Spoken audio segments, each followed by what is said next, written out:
Ayatollah Ali Khamenei আজ শুধু ইরানের সুপ্রিম লিডার নয়, বরং উম্মতে মুসলিমার সবচেয়ে শক্তিশালী কণ্ঠস্বর।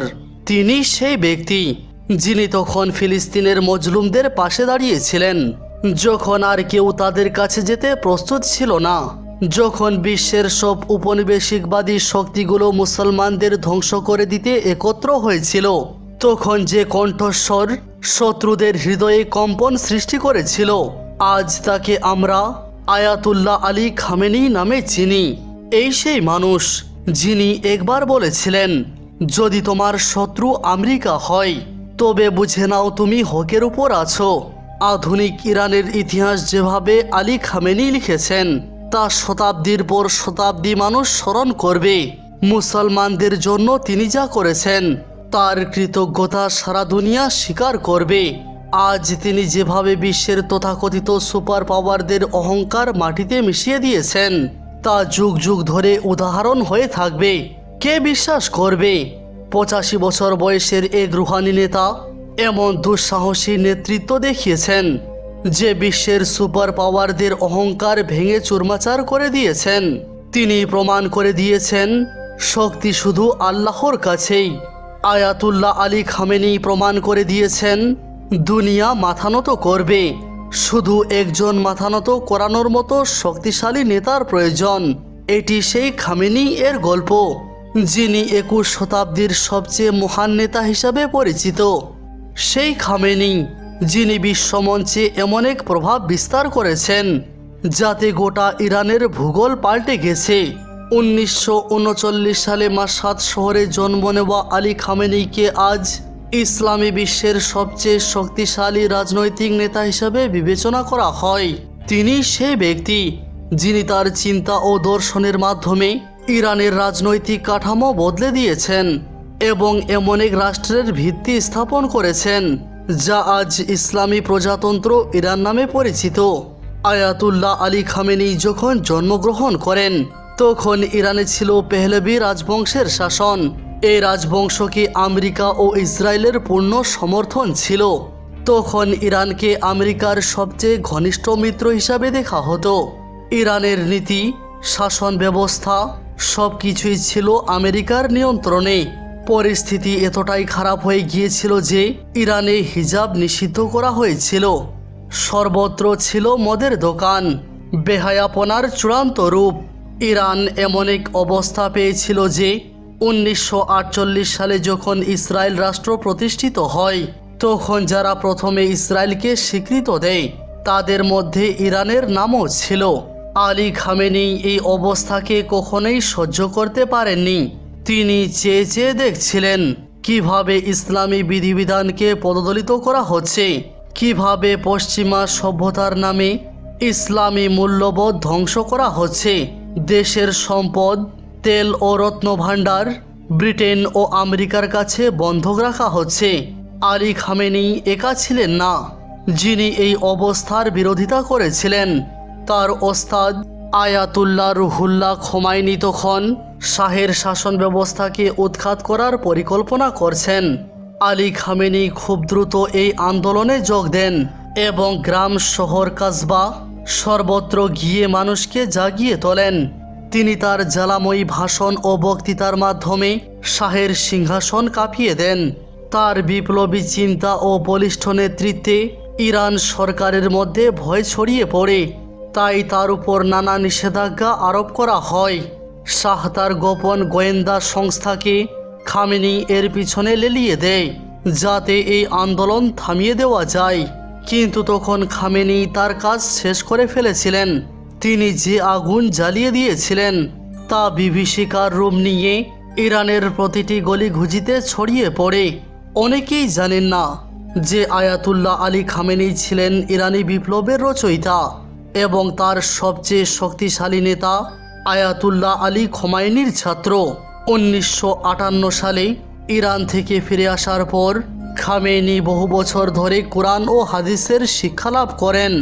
কে জানতো এক ক্ষুদ্র মাদ্রাসার এক কোণে বসে থাকা দুই ওস্তাদ ও ছাত্র একদিন ইরানের সুপ্রিম লিডার হবেন।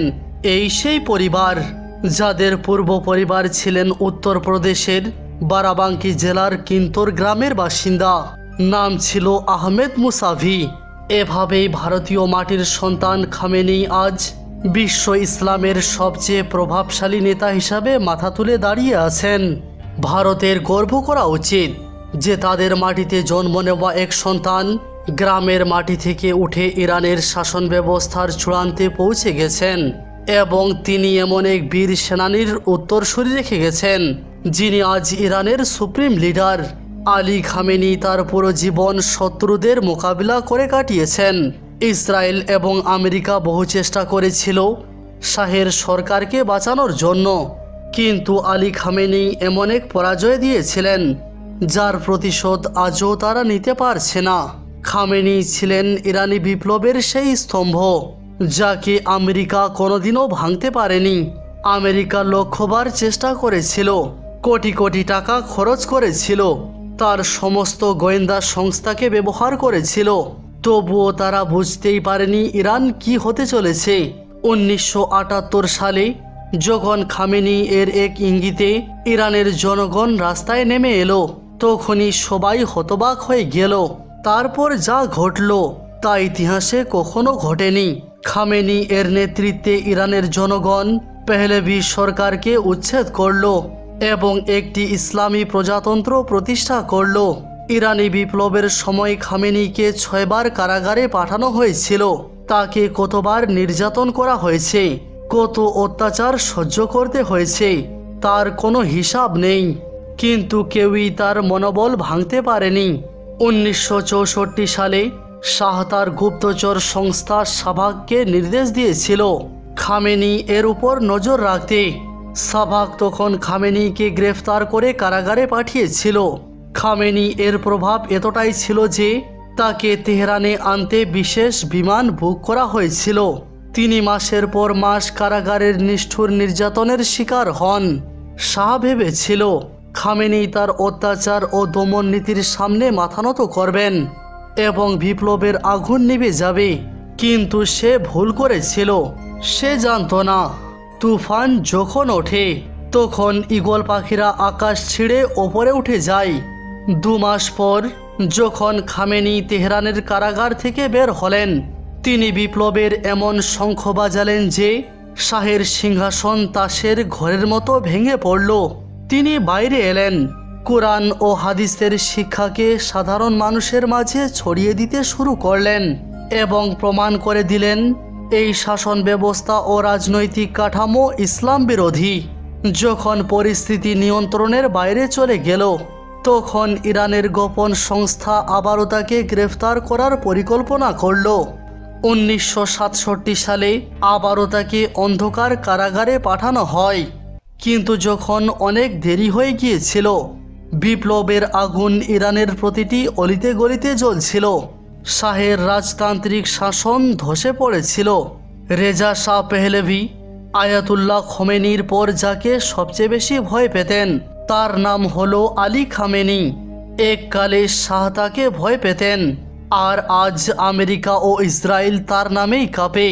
পুরো দুনিয়া জানে মধ্যপ্রাচ্যে একমাত্র একজন সিংহ আছেন, তার নাম Ayatollah Ali Khamenei. Time magazine 2019 সালে লিখেছিল, এটি সেই নেতা যাকে ট্রাম্প কখনো পরাজিত করতে পারবে না। আমেরিকা, ইসরায়েল এবং ইসলাম বিদ্বেষীরা খামেনিকে হত্যা করার বহু পরিকল্পনা করেছিল, কিন্তু কোনোদিনও সফল হতে পারেনি। 1981 সালের এক হামলায় তার ডান হাত ও ফুসফুস মারাত্মকভাবে ক্ষতিগ্রস্ত হয়েছিল। আজও তিনি এক হাতে পুরোপুরি কাজ করতে পারেন না।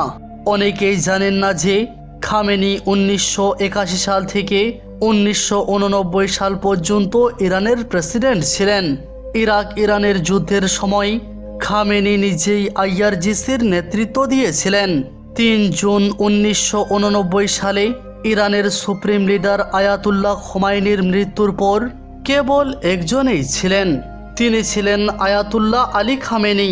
তাই খোমেনির মৃত্যুর পর তিনি ইরানের সুপ্রিম লিডার হিসাবে নিযুক্ত হন।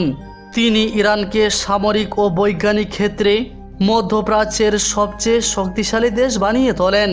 ইরানের পারমাণবিক প্রকল্পের ভিত্তি খোমেনি তৈরি করেছিলেন, কিন্তু বাস্তবায়নের কাজটি খামেনি সম্পূর্ণ করেন। বন্ধুরা, 57টি মুসলিম দেশের মধ্যে ইরানের যে আধিপত্য তা আর কারো নেই। খামেনির সম্পর্কে বলা হয়, সিংহ যদি বুড়ো হয়ে যায় তবুও সে সিংহই থাকে।